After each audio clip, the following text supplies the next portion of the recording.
જય સ્વામિનારાયણ। આજે વાત કરવી છે સાચા મોઢે। સારસ્વત ભવન લોક ભારતી સનોસરાની અંદર એક કાર્યક્રમ હતો। કાર્યક્રમ માટે બુચ દાદા અને મનુ દાદા હતા। આથી નક્કી થયું કે પહેલા કોણ બોલશે અને પછી કોણ બોલશે। તો મનુ દાદાએ કીધું કે મારી તબિયત થોડી ખરાબ છે, એમ કરો બુચ દાદા પહેલા બોલશે અને પછી હું બોલીશ। આવું નક્કી થયું। કાર્યક્રમ શરૂ થયો અને બોલવા માટે બુચ દાદા પહેલા ઉભા થયા અને વાત શરૂ કરી। એ સમયે મનુ દાદા આવ્યા અને તેમને સંચાલકને કહ્યું કે મારી તબિયત ખરાબ છે, બુચ દાદાને કહો કે થોડી વાર જો ઉભા રહે તો હું બોલી લઉં અને પછી તે સંભાળી લે। વાતને બુચ દાદા સુધી પહોંચાડવામાં આવી। એકદમ નમ્રતાના ભાવથી કહ્યું તો બહુ સારી વાત છે કે હવે મનુ દાદા વાત કરશે અને પછી હું વાત કરીશ। પોતે શરૂ ભાષણની અંદર બેસી ગયા। મનુ દાદા ઉભા થયા, 10-15 મિનિટ સુધી બોલ્યા અને પછી એ બેસી ગયા। બુચ દાદા ફરી વખત ઉભા થયા અને પોતાની વાત શરૂ કરી।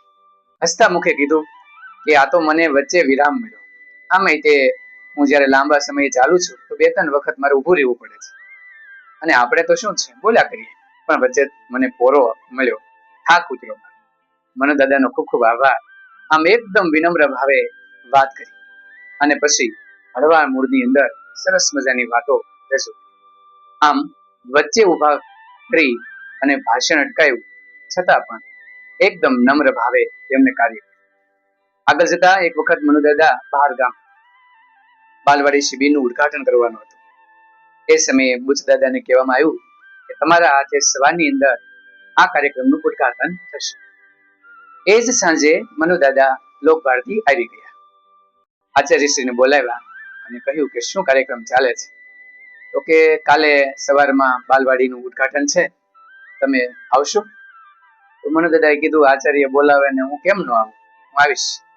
આચાર્ય થોડા મૂંઝવણમાં તો પડ્યા।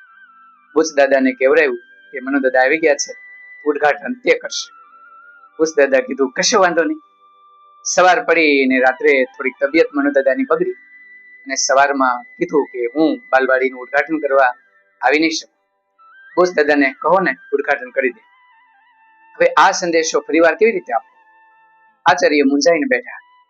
સૌ કર્મચારી વિચારતા હતા કે હવે ત્રીજી વખત કેવી રીતે બદલાવ? એ સમયે બુચ દાદા હાથમાં લાકડી ટેકે ટેકે ત્યાંથી નીકળ્યા। કીધું કે કેમ મૂંઝાઈને બેઠા છો, કઈ તકલીફ છે? તો કીધું બાલવાડી શિબિરનું ઉદ્ઘાટન કરવાનું હતું, મનુ દાદા આવી ગયા છે પણ તબિયત બગડી ગઈ છે, એટલે તમારું નામ આવ્યું છે પણ હવે તમને કેમ કેવું? અરે એમાં મૂંઝાવશો શા માટે? ચાલો ચાલો ઉદ્ઘાટન કરી નાખીએ। અને નરસિંહ મહેતાની પંક્તિ યાદ કરી, જેના ભાગ્યમાં જે લખ્યું હોય તેને તે જ સમયે મળે, મારા ભાગ્યમાં હશે, ચાલો કઈ મૂંઝવણનો પ્રશ્ન નથી। લાકડીના ટેકે આવ્યા, બાલવાડી શિબિરનું ઉદ્ઘાટન કર્યું અને વાત કરી કે જે કંઈ બનતું હોય એ ભગવાનને ગમે તેવું બનતું હોય, એમાં કશું મૂંઝાવાની જરૂર નથી, મને જરાય દુઃખ નથી થતું।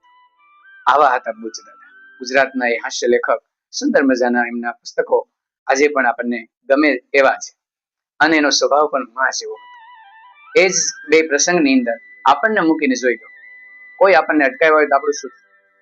શરૂ બોલવામાં કોઈ આપણને કીધું હું બોલી લઉં પછી તમે બોલજો, તો શું થાય? ઘરની અંદર બાપ 2-3 દિવસ ન હોય ને તો ચાલે, પણ માં ન હોય ને તો આખા ઘરના પરિવારને માની યાદ આવે। આવો સ્વભાવ બુચ દાદાનો હતો।